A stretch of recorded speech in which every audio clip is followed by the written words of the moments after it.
નમસ્કાર. આજના virtual classroom training સેશનમાં આપ સૌનું હું સ્વાગત કરું છું.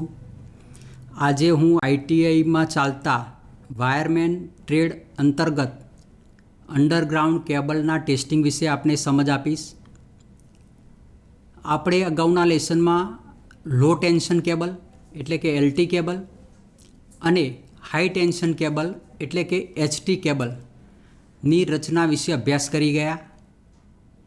હવે આપણે આ લેસનમાં કેબલનું ટેસ્ટિંગ કઈ રીતે કરીશું અથવા તો કેબલનું ટેસ્ટિંગ કઈ રીતે કરવામાં આવે છે તેના વિશે વિસ્તૃત સમજ મેળવીશું.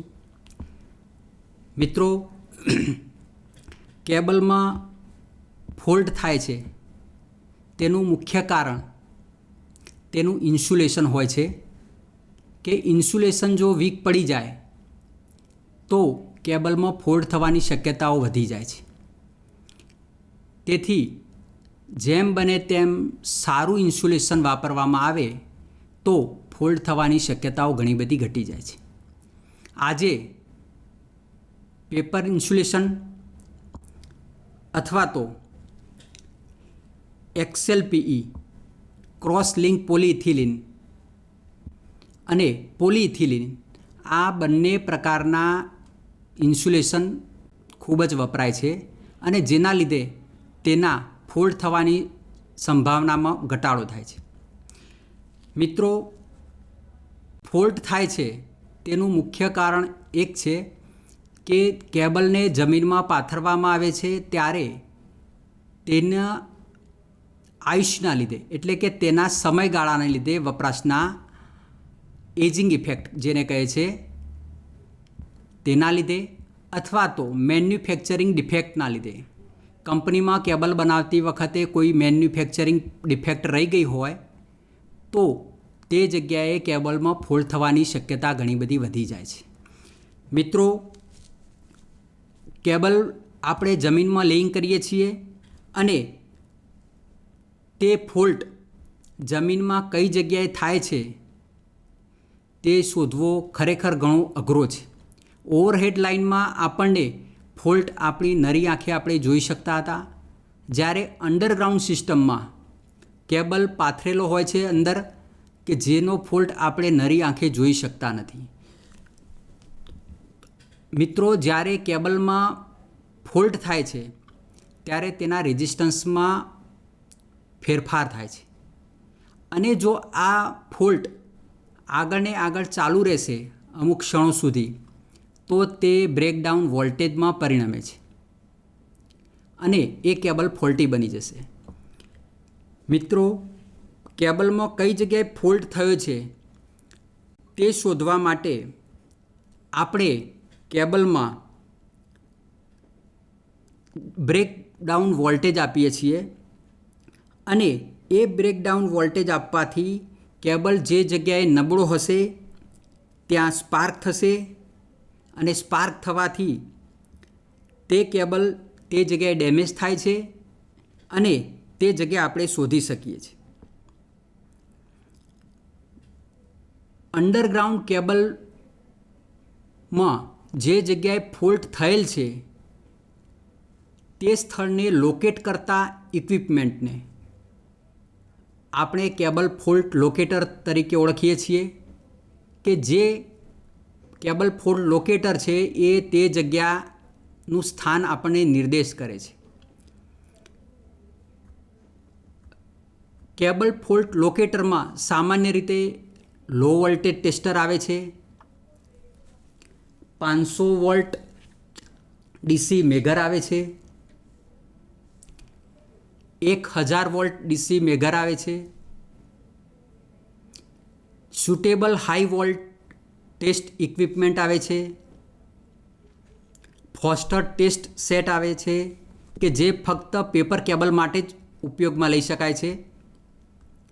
આ સાથે આ બધા ઇક્વિપમેન્ટ સાથે ઇન્સ્યુલેટિંગ રબર ગ્લોવ્સ 5000 વોલ્ટ કે જે હાથમાં પહેરવાના મોજા અને ઇન્સ્યુલેટિંગ રબર મેટ એટલે કે નીચે પાથરવાની રબરની મેટ જે એક આપણને સારું ઇન્સ્યુલેશન પૂરું પાડે છે. જ્યારે આપણે કેબલનું ટેસ્ટિંગ કરીએ છીએ ત્યારે આપણે રબર મેટ અને રબર ગ્લોવ્સનો ચોક્કસપણે ઉપયોગ કરવો જોઈએ કે જેથી આપણને શોક લાગવાની શક્યતા ના રહે. સામાન્ય રીતે આપણે અંડરગ્રાઉન્ડ કેબલ જમીનમાં અથવા તો ડક્ટ કરી અને તેમાં પાથરીએ છીએ જેથી તેમાં ફોલ્ટ થવાની શક્યતાઓ ઘણી બધી ઓછી રહે છે. તેમ છતાં પણ કોઈ કારણસર જો કેબલમાં ફોલ્ટ થાય તો તેનું સ્થાન શોધવું ઘણું જ મુશ્કેલ છે અને જ્યાં સુધી તમે તેનું સ્થાન શોધી શકતા નથી ત્યાં સુધી તમે તેને રિપેર કરી શકતા નથી અને રિપેર ન થાય ત્યાં સુધી તમે પબ્લિકને અથવા તો ઇન્ડસ્ટ્રીઝમાં તમે ઇલેક્ટ્રિસિટી પૂરી પાડી શકતા નથી. માટે કેબલમાં ફોલ્ટનું સ્થાન શોધવું એ ખૂબ જ મહત્ત્વની બાબત છે અને કેબલમાં ફોલ્ટનું સ્થાન જેટલા ટૂંકા ગાળામાં શોધી શકાય તેટલા ગાળામાં તમે ઝડપથી તેનું મેન્ટેનન્સ કરી અને ઝડપી પુરવઠો પબ્લિકને પૂરો પાડી શકો છો. આથી કેબલમાં ફોલ્ટનું લોકેશન શોધવું એક અગત્યની બાબત છે. આપણે જાણીએ છીએ કે કેબલમાં સામાન્ય રીતે 3 ફોલ્ટ ઉદ્ભવે છે. એક છે ઓપન સર્કિટ ફોલ્ટ, બીજો છે શોર્ટ સર્કિટ ફોલ્ટ અને ત્રીજો છે અર્થ ફોલ્ટ. ઓપન સર્કિટ ફોલ્ટ એટલે કંડક્ટરના કોરમાં કોઈ પણ એક કોર, 2 કોર અથવા તો 3 કોરમાં કોઈ પણ કોરમાં વચ્ચે ભંગાણ થવાથી ઓપન સર્કિટ ફોલ્ટ ઉદ્ભવે છે. આ ફોલ્ટ શોધવા માટે આપણે ડીસી મેગરનો ઉપયોગ કરીએ છીએ અને વોલ્ટેજ કેપેસિટીના આધારે 500 વોલ્ટ ડીસી અથવા તો 1000 વોલ્ટ ડીસી મેગરનો આપણે ઉપયોગ કરી શકીએ છીએ. મેગરનો ઉપયોગ કરતાં પહેલાં આપણે એ જાણી લેવું જરૂરી છે કે કેબલમાં કોઈ સામે છેડેથી સપ્લાય તો આવતો નથી રે. જો કેબલમાં સામેના છેડેથી સપ્લાય આવતો હશે તો અને આ બાજુ તમે મેગરથી ટેસ્ટિંગ કરતા હશો તો તમારું મેગર ઇક્વિપમેન્ટ બળી જશે. એટલે મેગરનો ઉપયોગ કરતાં ખાસ સાવચેતી એ રાખવાની કે સામેના છેડેથી કોઈ સપ્લાય ચાલુ હોવો જોઈએ નહીં. તેને ડિસ્કનેક્ટ કરી દેવો જોઈએ કેબલને અને તેને ડિસ્ચાર્જ પણ કરી દેવો જોઈએ. બીજું, જ્યારે તમે મેગરને ઓપરેટ કરો છો ત્યારે મેગરને સમતલ જમીન ઉપર ગોઠવવું જોઈએ. તેને 160 આરપીએમથી ફેરવવું જોઈએ અને તેની બંને લીડ પરસ્પર સંપર્કમાં રાખી અને 0 સેટિંગ સેટ કરવું જોઈએ જેથી આપણને પરફેક્ટ રીડિંગ મળી શકે. હવે આપણે કેબલને ટેસ્ટિંગ કરીએ છીએ ત્યારે કેબલની પાસે રબર મેટ પાથરી, હાથમાં રબર ગ્લોવ્સ પહેરી અને મેગર વડે કેબલનું ટેસ્ટિંગ કરવું જોઈએ જેથી આપણી સલામતી જળવાઈ રહે. હવે આપણે ઓપન સર્કિટ ટેસ્ટની વાત કરીએ તો ધારો કે કેબલમાં 3 કોર છે. આ 3 કોરમાંથી કોઈ પણ એક કોરમાં ફોલ્ટ થાય છે તો એ કોર વચ્ચેથી બ્રેકડાઉન થઈ જાય છે, વચ્ચેથી તૂટી જાય છે, ઓપન થઈ જાય છે. હવે આપણે આ ટેસ્ટ મેગર દ્વારા કઈ રીતે જાણી શકીશું? તો કેબલના એક બાજુના 3 છેડાને તમે શોર્ટ કરી અને એને અર્થ સાથે જોડો.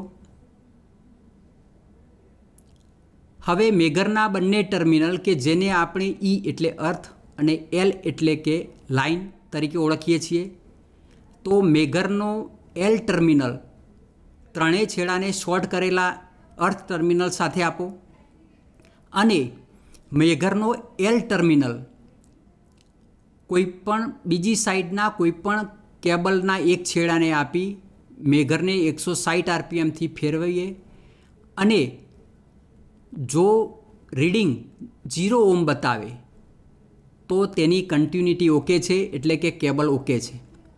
પરંતુ જો રીડિંગ ઇન્ફિનિટિવ બતાવે, અનંત બતાવે, તો સમજવું કે કેબલ તમારો ઓપન થઈ ગયો છે, એ કોર બ્રેકડાઉન થઈ ગઈ છે.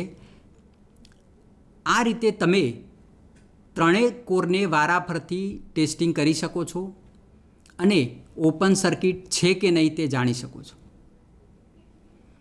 આ ઓપન સર્કિટની વાત કરી. હવે આપણે શોર્ટ સર્કિટની વાત કરીશું.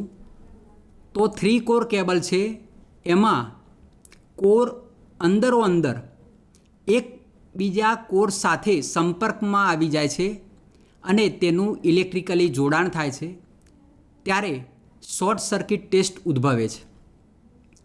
આ શોર્ટ સર્કિટ ફોલ્ટ થવાથી કેબલમાં પંક્ચર થાય છે અને કેબલ બળી જાય છે. હવે આપણે શોર્ટ સર્કિટ ટેસ્ટ ફોલ્ટ શોધવા માટે આપણે સૌ પ્રથમ મેગરના એલ અને ઈ છેડા કેબલના એક છેડાના કોઈપણ બે કોરને આપીએ અને કેબલ જો 0 રીડિંગ બતાવે તો આપણે સમજવું કે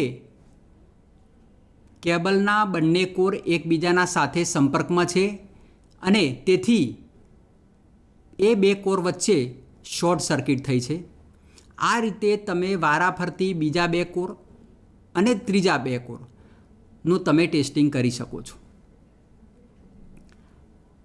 આ આપણે શોર્ટ સર્કિટ ટેસ્ટની વાત કરી.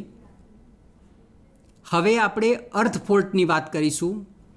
તો અર્થ ફોલ્ટમાં 3 કોર કેબલનો કોઈપણ એક કોર બોડીના અર્થ સાથે સંપર્કમાં આવી જાય છે, ત્યારે અર્થ ફોલ્ટ અથવા તો આપણે તેને ગ્રાઉન્ડ ફોલ્ટ પણ કહીએ છીએ. તો અર્થ ફોલ્ટ અથવા તો ગ્રાઉન્ડ ફોલ્ટ ઉદ્ભવે છે. આ ફોલ્ટને શોધવા માટે મેગરનો એલ છેડો કેબલના અર્થ સાથે અને મેગરનો ઈ છેડો કેબલના કોઈ એક કોર સાથે જોડવામાં આવે અને મેગરને 160 RPMથી ફેરવતા જો મેગરનું રીડિંગ 0 ઓમ આવે તો સમજવું કે તે કોર બોડી સાથે સંપર્કમાં છે, એટલે કે તે કોર અર્થ ફોલ્ટ પરિણામી છે. આ રીતે તમે બીજી કોર અને ત્રીજી કોરનું વારાફરતી ટેસ્ટિંગ કરી શકો છો અને અર્થ ફોલ્ટ શોધી શકો છો. મોટાભાગે કેબલમાં open circuit test, short circuit test અને અર્થ ફોલ્ટ અથવા તો ગ્રાઉન્ડ ફોલ્ટ ઉદ્ભવે છે. આ 3 ફોલ્ટ જો શોધવામાં અનુકૂળતા ઝડપી થાય તો તમે ઝડપથી તેનું મેન્ટેનન્સ કરી અને વીજ પુરવઠો પબ્લિકને પૂરો પાડી શકો છો. મિત્રો, હવે આપણે કેબલમાં ફોલ્ટ લોકેશન વિશેની વાત કરીશું કે કેબલ જમીનમાં પાથરેલો હોય છે. ઓવરહેડ સિસ્ટમ હોય તો તમે તેમાં જોઈ શકો છો કે ફોલ્ટ ક્યાં છે અને નરી આંખે આપણે ફોલ્ટને નિહાળી શકીએ છીએ અને ઝડપથી ફોલ્ટ દૂર કરી શકીએ છીએ. પરંતુ જ્યારે આપણે કેબલને જમીનમાં લેઇંગ કરેલો હોય છે, જમીનમાં નીચે દાટેલો હોય છે, ત્યારે આપણે કેબલમાં કઈ જગ્યાએ ફોલ્ટ થયો છે તેનું ચોક્કસ સ્થાન જાણી શકતા નથી. અને ચોક્કસ સ્થાન ન જાણી શકવાના કારણે આપણે તેનું મેન્ટેનન્સ ઝડપી કરી શકતા નથી, તેને ક્યોરિફાઈ કરી શકતા નથી અને આના લીધે આપણે વીજ પુરવઠો ઝડપથી પૂરો પાડી શકતા નથી. આ માટે કેબલ જમીનમાં હોય ત્યારે કોઈ ચોક્કસ જગ્યાએ ફોલ્ટ થયેલ છે તે જાણવા માટે આપણે બે પ્રકારના ટેસ્ટ લઈ શકીએ છીએ. આમાંનો એક ટેસ્ટ છે pulse reflection method. Pulse reflection મેથડમાં આ રીતમાં અંડરગ્રાઉન્ડ કેબલના શરૂઆતના છેડા ઉપર એક પલ્સ ઉત્પન્ન કરવામાં આવે છે અને તેને કેબલમાં V/2 સ્પીડથી પહોંચાડવામાં આવે છે. આ પલ્સ કેબલમાં જે જગ્યાએ ફોલ્ટ થયો હશે ત્યાં સુધી પહોંચશે અને આગળ જઈ શકતો નથી, કેમ કે આપણો કેબલમાં ફોલ્ટ થયેલ છે અને ત્યાંથી પરત પાછો કેબલના શરૂઆતના છેડા પર આવશે. આમ આ પલ્સને કેબલમાં જતા અને પરત આવતા જે સમય લાગે છે તે સમય પરથી આપણે કેબલ કેટલા અંતરે ફોલ્ટ થયેલો છે તે શોધી શકીએ છીએ. આ માટે કેબલમાં ફોલ્ટ અંતર બરાબર પલ્સને એક છેડેથી બીજા છેડે જતા તથા આવતા લાગતો સમય ગુણ્યા V/2 આ સૂત્રની મદદથી આપણે ચોક્કસ જગ્યાએ ફોલ્ટ થયેલો છે તે જગ્યા આપણે શોધી શકીએ છીએ. હવે આપણે બીજી મેથડની વાત કરીશું. તો બીજી મેથડ છે ટ્રાન્ઝિયન્ટ મેથડ. આ રીતમાં કેબલને બ્રેકડાઉન વોલ્ટેજ આપવામાં આવે છે કે કેબલ પહેલાં જે ફોલ્ટી થયો છે એને અમુક બ્રેકડાઉન વોલ્ટેજ આપતો અને તેમાં અમુક મિલીસેકન્ડ એટલે થોડીક સેકન્ડ માટે એમાં લો રેઝિસ્ટન્સ સર્કિટ ઉદ્ભવે છે અને આના લીધે કેબલમાં બે ટ્રાવેલિંગ વેવ અલગ અલગ દિશામાં પસાર થાય છે. આ વેવ કેબલમાં જે જગ્યાએ ફોલ્ટ થયેલ છે તેને પસાર કરી શકતા નથી, કારણ કે શોર્ટ સર્કિટ દ્વારા આર્ક ઉત્પન્ન થાય છે. તેથી આ વેવ પરત ફરે છે અને તેના સમય ઉપરથી આપણે કેબલમાં ફોલ્ટ કઈ જગ્યાએ થયો છે તે જાણી શકીએ છીએ.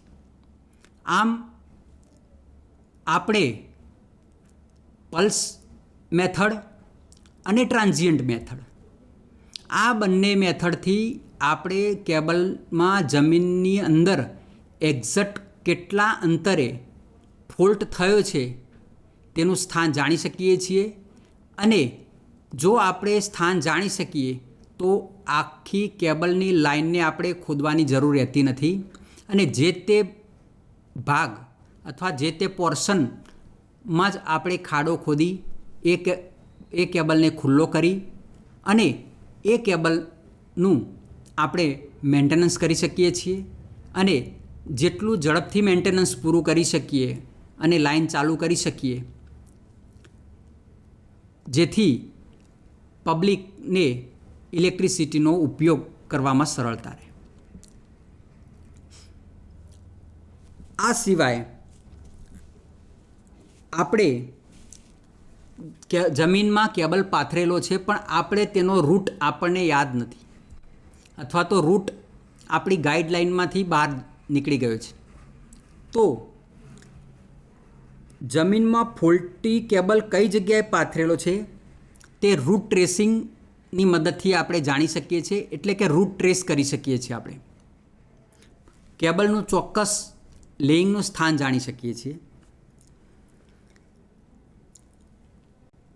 બીજો પોઈન્ટ છે પિન પોઇન્ટિંગ. પિન પોઇન્ટિંગ એટલે કેબલમાં એક્ઝેક્ટ કઈ જગ્યાએ ફોલ્ટ થયો છે તે પોઈન્ટને આપણે પિન પોઈન્ટ કહીશું, અને જેના લીધે તમે એ જગ્યાએ જ તમે ખોદી શકો છો ખાડો અને કેબલનું રિપેરિંગ કરી શકો છો. ત્રીજો પોઈન્ટ છે બેન્ડિંગ રેડિયસ. આપણે કેબલને જ્યારે લેઇંગ કરીએ છીએ ત્યારે આપણે એને બેન્ડ કરવાની જરૂર પડે છે, અને આ બેન્ડ ક્યાં સુધી કરી શકીએ તેના માટે કેબલનો જે ડાયામીટર હોય છે, એનો વ્યાસ હોય છે, એના 12 ગણા એટલે કે 12 ગુણ્યા વ્યાસ કરતાં તેની બેન્ડિંગ રેડિયસ ઓછી હોવી જોઈએ. જો ઓછી હશે તો તમારા કેબલમાં ફોલ્ટ થવાની શક્યતા વધારે રહેશે. એટલે કેબલની બેન્ડિંગ રેડિયસ 12D કરતો વધુ રાખવી. જેટલો કેબલની બેન્ડિંગ રેડિયસ મોટી હશે એટલો કેબલમાં ફોલ્ટ થવાના શક્યતાઓ ઘણી ઓછી રહેશે. મિત્રો, આ આપણે બેન્ડિંગ રેડિયસની વાત કરી. હવે આપણે શોર્ટ સર્કિટ રેટિંગની વાત કરીશું કે શોર્ટ સર્કિટ કરંટ માટેનું એક સૂત્ર છે.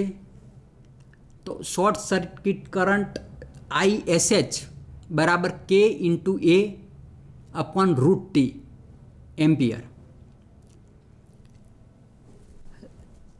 જ્યાં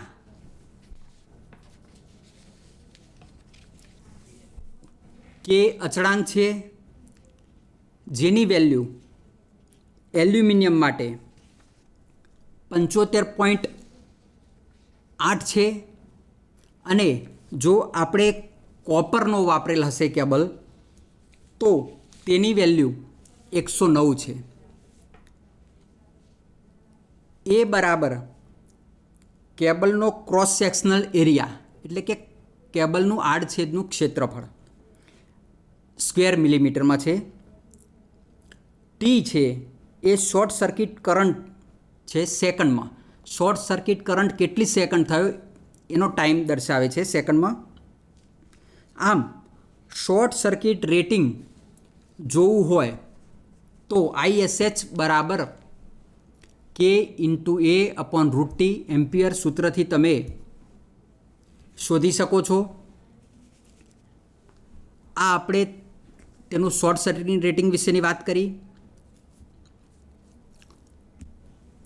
મિત્રો, કેબલમાં ફોલ્ટ ઓછા થાય તેના માટે આપણે રૂટિન ટેસ્ટ લેવામાં આવે છે કે તમે સમયાંતરે કેબલનો રૂટિન ટેસ્ટ લો તો કેબલના ઇન્સ્યુલેશનનો અવરોધ અને કંડક્ટરની કંડક્ટિવિટી તમે જાણી શકો છો, અને અર્થ સાથે તેનું કનેક્શન છે કે નહીં તે પણ જાણી શકો છો. આમ રૂટિન ટેસ્ટ કરવાથી ભવિષ્યમાં થતા મોટા ફોલ્ટ સામે તમે બચી શકો છો અને કેબલનું આયુષ્ય વધુ લાંબુ થઈ શકે છે. આ સિવાય એક પ્રી કમિશનિંગ ટેસ્ટ આવે છે. પ્રી કમિશનિંગ ટેસ્ટમાં જ્યારે આપણે ફેક્ટરીમાંથી નવો કેબલ ખરીદીએ છીએ અને નવો કેબલ ખરીદી પછી આપણે શરૂઆતમાં કેબલની લાઈન નાખીએ છીએ, ઇન્સ્ટોલ કરીએ છીએ, એ વખતે આપણે શરૂઆતમાં કેબલનો ટેસ્ટ લઈએ તો એને પ્રી કમિશનિંગ ટેસ્ટ કહેવાય છે. બરાબર. અને એ લેવાથી કેબલની એકચ્યુઅલ સ્થિતિ આપણે જાણી શકીએ છીએ.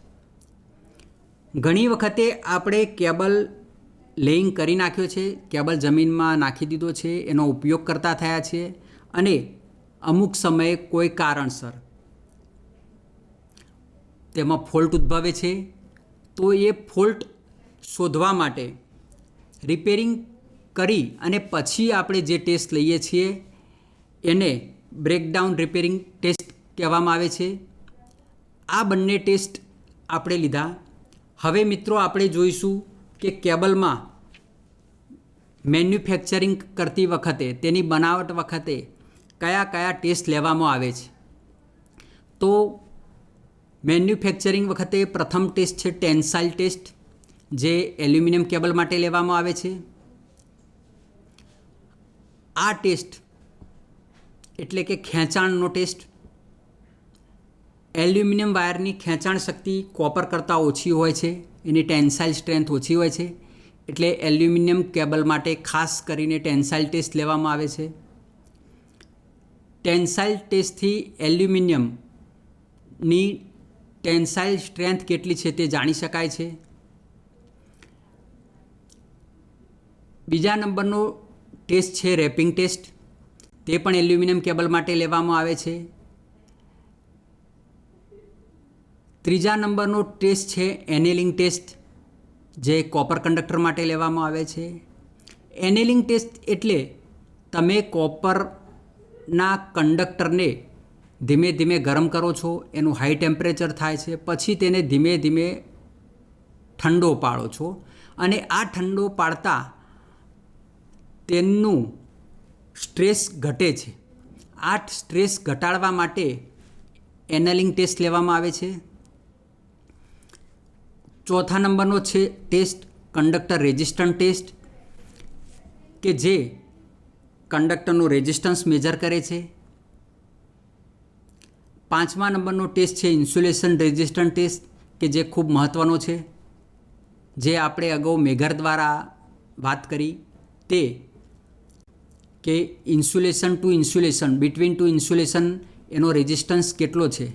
જો બિટવીન ટુ ઇન્સ્યુલેશન રેઝિસ્ટન્સ એનો વધુ હશે તો એ કેબલ્સનું રેઝિસ્ટન્સ સારું રહેશે અને એ કેબલમાં ફોલ્ટ થવાની શક્યતાઓ ઘણી ઓછી રહેશે. આ સિવાય એમાં એક હાઈ વોલ્ટેજ ટેસ્ટ લેવામાં આવે છે, એટલે કે કેબલનું ટેસ્ટિંગ કરવામાં આવે છે ધીમે ધીમે વોલ્ટેજ આપી, અને એ કેટલા વોલ્ટેજ સહન કરી શકે છે હાઈ વોલ્ટેજ. તો એક આ હાઈ વોલ્ટેજ ટેસ્ટ લેવામાં આવે છે. એના સિવાય એનો ઇન્સ્યુલેશન થિકનેસનો પણ ટેસ્ટ લેવામાં આવે છે, અને શીથની થિકનેસનો પણ ટેસ્ટ લેવામાં આવે છે, કે એની શીથ અને ઇન્સ્યુલેશન કેટલા જાડા છે એનો પણ ટેસ્ટ લઈ શકાય છે, અને એના પરથી કેબલની ઇલેક્ટ્રિકલ સ્ટ્રેન્થ કેટલી સારી છે એ આપણે જાણી શકીએ છીએ. આ આપણે મેન્યુફેક્ચરિંગ વખતે લેવામાં આવતા ટેસ્ટની વાત કરી. હવે આપણે ફરી મુદ્દા પર ચર્ચા કરીશું, પ્રશ્નોત્તરી કરીશું, કે કેબલમાં ફોલ્ટ થવાના મુખ્ય કારણમાં શું હોય છે. તો કેબલમાં ફોલ્ટ થવાનું મુખ્ય કારણ એનું ઇન્સ્યુલેશન હોય છે. જેમ કેબલનું ઇન્સ્યુલેશન સારું તેમ તેમાં ફોલ્ટ થવાની શક્યતા ઘણી જ ઓછી રહે છે.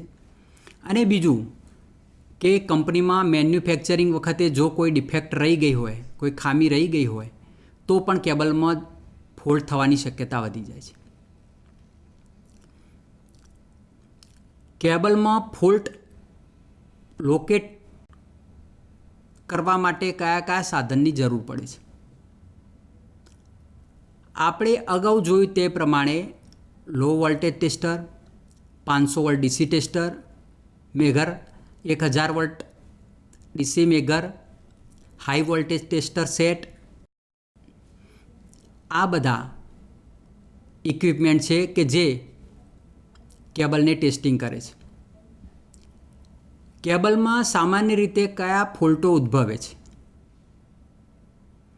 કેબલમાં સામાન્ય રીતે open circuit fault, short circuit fault અને અર્થ ફોલ્ટ ઉદ્ભવે છે. કેબલમાં ફોલ્ટનું ચોક્કસ સ્થાન લોકેટ કરવા માટે કયા કયા ટેસ્ટ લેવામાં આવે છે. તો કેબલમાં ફોલ્ટનું ચોક્કસ સ્થાન લેવા માટે પલ્સ રિફ્લેક્શન ટેસ્ટ અને ટ્રાન્ઝિયન્ટ ટેસ્ટ લેવામાં આવે છે.